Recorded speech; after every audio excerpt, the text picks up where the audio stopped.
मोटाए लगलू का खैलू ए धन की मोटाए लगलू ओकरा घरे से का देसी मजा मिले कि नैहर के बेना भुलाए लगलू कुल कौन ज्यादा बदौना बता यार दोना बता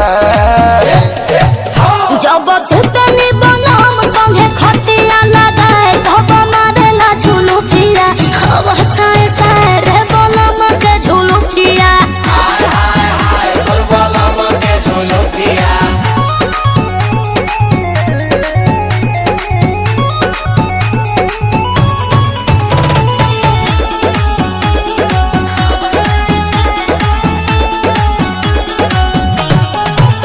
तोहर चल ढाल गइल बदल न केहू के भाव देबेलू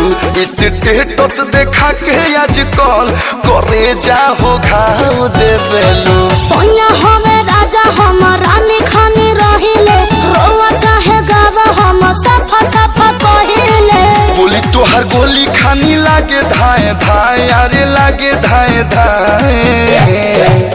जब सुतनी बनम संगे खटिया लगाए धब मारेला झुलू फिया हवा साए साए रे बनम के झुलू फिया हाय हाय हाय बलबलम के झुलू फिरा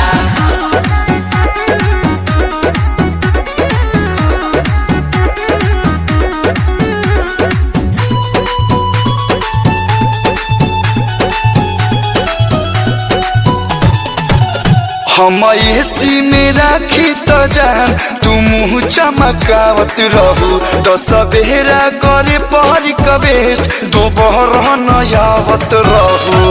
रोशन विश्वास हमरा कुछ के न गंगा कॉलेज से शादी करके मन बंद